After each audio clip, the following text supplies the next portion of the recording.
Halo guys, kembali lagi di channel Mas Raka dan Dek Rafa. Jangan lupa komen dan subscribe. Bab 3239 ini. Melihat kekuatan Qin Suyun akan mencapai alam kesengsaraan tingkat keempat, Li Meiyan dan Li Meiling menjadi gugup. Tanda seru. Mereka tidak menyangka bahwa Qin Sanyun sebenarnya menyembunyikan sebagian dari kekuatannya. Melihat ini, semua orang di sekitar mereka juga melihat ke arah Chen Ping, mengatakan bahwa Chen Ping khawatir. Bagaimanapun, perbedaan kekuatan antara Chen Ping dan Qin Jingyun terlalu besar. Orang tahu kecil ini mungkin akan mendapat masalah sekarang. Membandingkan alam kombinasi dengan alam kesengsaraan, tidak ada peluang untuk menang. Orang tahu ini pasti seorang apoteker. Kemarin dia dikalahkan oleh ahli pengobatan. Sayangnya dia tidak memiliki keterampilan memurnikan obat.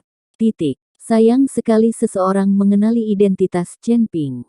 Lagi pula, alkemis tingkat tinggi jarang terjadi, tapi semua orang tahu bahwa gaji seorang alkemis terlalu tinggi. Lagi pula, fokus utama para alkemis ini adalah pada alkimia dan keterampilan medis.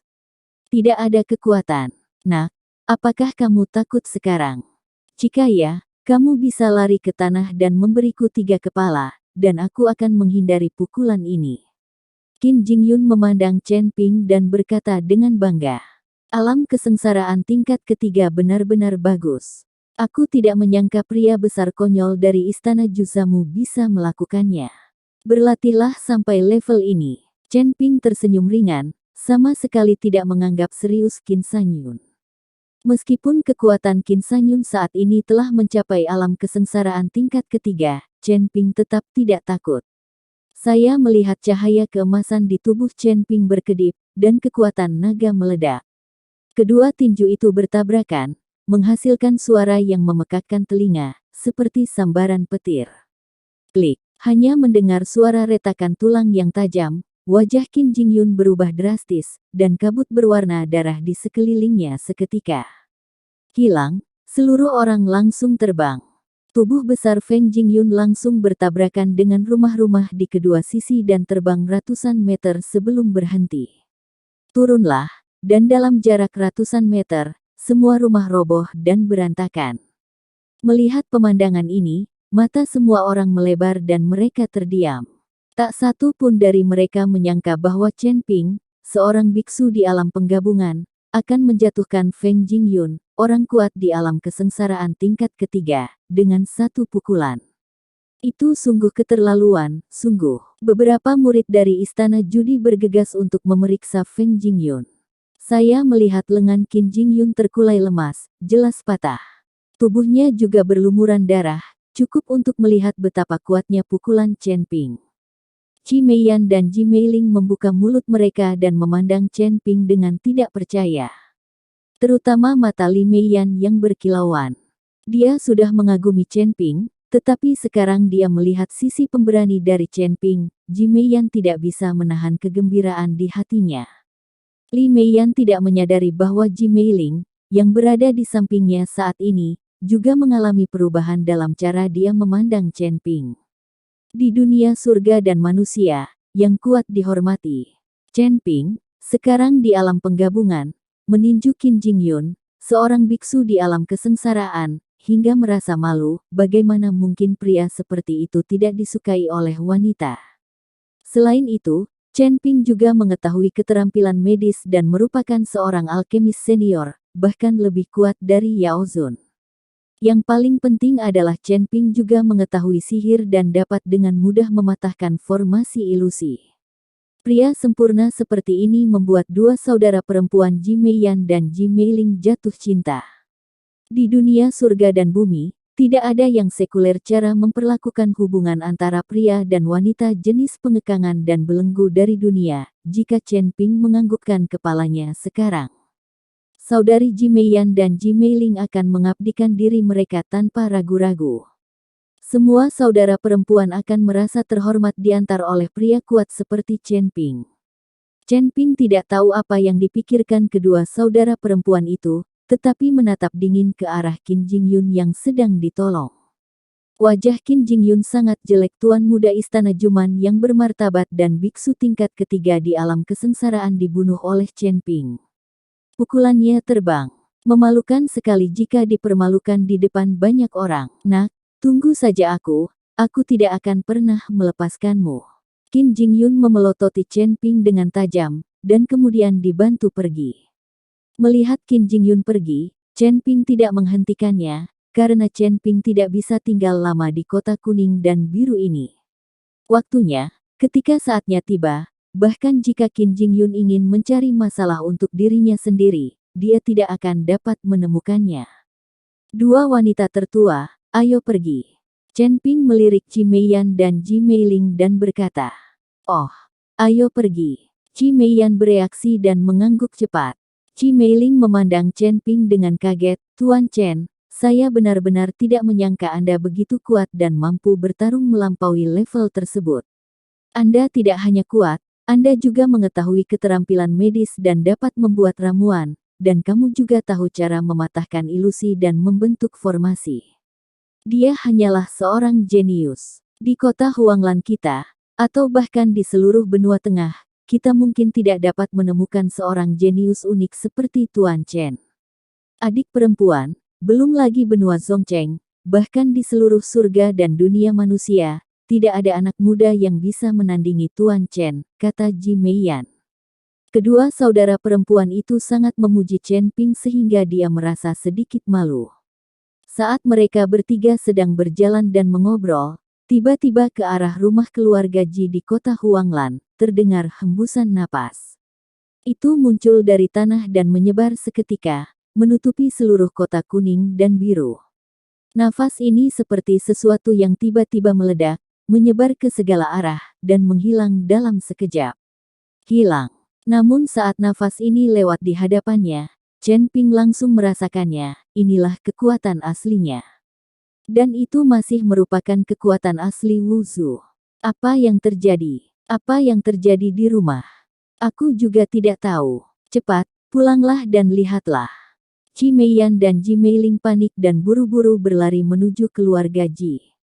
Chen Ping juga mengikuti di belakang. Ketika mereka bertiga sampai di rumah Ji, mereka menemukan bahwa rumah Ji sudah dikelilingi orang. Semua orang melihat tanah leluhur keluarga Ji. "Saudaraku, ada apa?" Ji Meiyan melangkah maju dan bertanya pada Ji Cheng. "Entahlah, mungkin tanah leluhurnya sudah dibuka," kata Ji Cheng. "Tanah leluhur dibuka?" Li Meiyan tertegun, "Bagaimana mungkin? Tanah leluhur tidak otomatis dibuka setiap 10 tahun, tetapi kurang dari 10 tahun. Sekali. Sekarang, aku juga tidak tahu." Ayah mengikuti paman keduanya dan membawa beberapa tetua ke tanah leluhur untuk memeriksanya. Alangkah baiknya jika tanah leluhur dibuka. Nenek moyang pasti sudah merasakan kedatangan saudara keenam dan mempersiapkannya terlebih dahulu. Membuka tanah leluhur. Ji Cheng melirik Ji Yun dan berkata, "Saudaraku, apa gunanya membuka tanah leluhur ini?" Ji Yun bertanya dengan bingung. "Saudara keenam, di tanah leluhur ini banyak terdapat harta peninggalan nenek moyang kita, dan juga berbagai asal-muasal yang belum diklaim.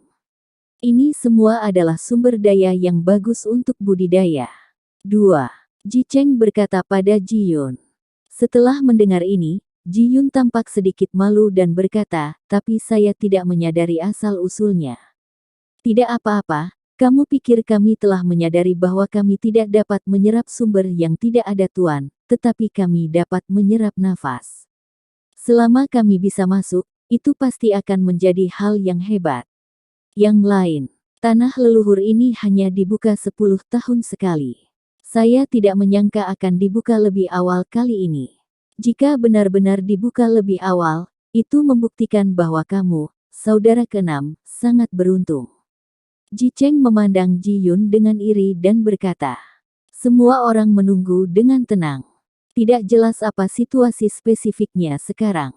Setelah beberapa saat, Ji Lianjun dan Ji Lianying keluar dari tanah leluhur, diikuti oleh beberapa tetua keluarga Ji. Semua orang melihat wajah mereka dengan kebingungan dan keraguan. "Ayah, bagaimana kabarmu? Apakah tanah leluhur sudah dibuka?" Melihat ini, Ji Cheng bergegas dan bertanya. Ji Lianjun mengangguk, memang menyala. Kali ini sungguh aneh. Mengapa menyala sebelum waktunya? Tanda tanya. Apakah kamu tidak masuk dan bertanya pada Taizu? Ji Cheng bertanya. Omong kosong, kalaupun tanah leluhur dibuka, bolehkah kami masuk? Tapi kamu boleh masuk. Lalu saya akan bertanya pada Taizu apa yang terjadi, mengapa tanah leluhur tiba-tiba terbuka terlebih dahulu. Ji Lianjun juga ingin tahu apa yang terjadi, tapi tanah leluhur bukanlah sesuatu yang bisa mereka masuki, hanya generasi muda dari keluarga Ji yang bisa masuk. Saudaraku, sekarang tanah leluhur tiba-tiba terbuka, kita belum melakukan persiapan apapun. Saya rasa kita perlu kembali dan berdiskusi tentang siapa yang boleh masuk kali ini. Ji Lianying berkata pada Ji Lianjun. Ji Lianjun mengangguk, lalu memerintahkan orang-orang untuk menjaga tanah leluhur, dan semua orang kembali ke aula. Karena tanah leluhur dibuka begitu tiba-tiba, tidak ada seorang pun yang dijadwalkan untuk masuk. Generasi muda keluarga Ji bukan hanya anak dari Ji Lianjun dan Ji Lianying, tapi juga generasi muda dari cabang sampingan keluarga Ji. Ada lusinan orang. Oleh karena itu, setiap kali tanah leluhur dibuka, anggota junior yang akan memasuki tanah leluhur akan ditentukan terlebih dahulu, dan tidak dapat dilakukan sekaligus. Semuanya masuk, tapi kali ini dibuka terlalu tiba-tiba, jadi kita perlu mendiskusikan personel masuknya. Ayah, apa yang harus dilakukan saudara keenam? Jika dia diizinkan masuk, identitasnya perlu diungkap. Ji Cheng berbisik di telinga Ji Lianjun. Toh identitas Ji Yun hanyalah seorang apoteker yang diundang untuk merawat lelaki tua keluarga Ji. Jika ingin masuk ke tanah leluhur, ia harus mengumumkan identitasnya. Namun begitu hal ini dipublikasikan, mau tidak mau Ji Yun akan terlibat dalam pertengkaran antara keluarga Ji berikutnya. Ji Lianjun tidak mau. Biarkan Ji Yun mengambil risiko dan berpartisipasi di dalamnya. Jangan ungkapkan identitas saudara keenammu dulu. Adapun cara memasuki tanah leluhur, aku akan mencari cara. Li Lianjun memperingatkan Ji Cheng. Ji Cheng mengangguk dan tidak berkata apa-apa. Chen Ping tidak tahu apa yang dikatakan keluarga Ji di aula, lagi pula dia bukan anggota keluarga Ji dan tidak memiliki kualifikasi. Berpartisipasilah dalam pertemuan internal keluarga Ji. Tuan Chen, pembukaan tiba-tiba tanah leluhur keluarga Ji sebenarnya merupakan kesempatan bagi Anda. Namun ada juga yang tidak memiliki asal-usul yang utama. Petik 2. Kata Ji Yun di sebelah Chen Ping. Ji Yun dapat melihat bahwa Chen Ping mendambakan tanah leluhur keluarga Ji.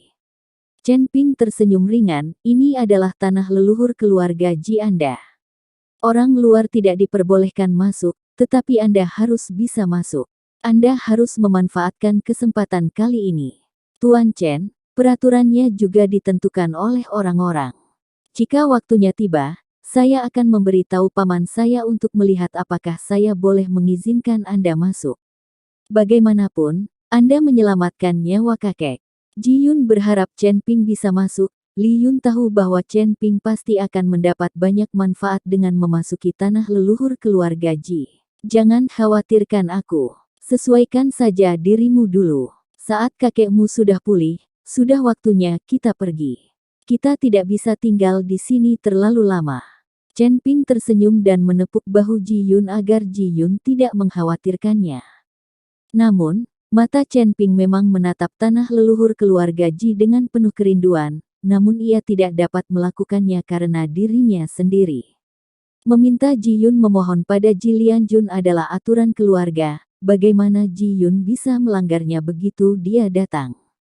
Sore harinya, semua orang di keluarga Ji mendiskusikan hasilnya dan memastikan daftar orang yang memasuki tanah leluhur keluarga Ji. Setelah hari gelap gulita, Li Cheng mengambil satu set pakaian keluarga Ji dan meminta Li Yun untuk menggantinya. Biarkan Ji Yun memasuki tanah leluhur atas nama orang lain. Kakak keenam, aku akan memasuki tanah leluhur besok pagi. Aku tidak punya tempat kali ini, jadi aku akan meminta kakak perempuan tertua dan kedua untuk menjagamu. Ingat, jika berbaur dengan orang banyak, jangan mengekspos diri sendiri. Namun, tidak apa-apa setelah memasuki tanah leluhur. Anda tidak boleh mengekspos diri sebelum masuk. Ji Cheng memperingatkan Ji Yun. Saudaraku, aku mengerti. Ji Yun mengangguk, lalu ragu-ragu, lalu membuka mulutnya dan bertanya, saudaraku. Tanah leluhur keluarga Ji kita, hanya keluarga Ji kita yang boleh masuk, dan orang luar tidak boleh masuk. Tentu saja, bagaimana orang luar bisa memasuki tanah leluhur keluarga kita? Kata Ji Cheng, lalu dia bertanya-tanya. Dia menatap Ji Yun dengan bingung, kakak keenam, apakah ada yang salah denganmu? Oh, tidak apa-apa. Li Yun tersenyum dan menggelengkan kepalanya.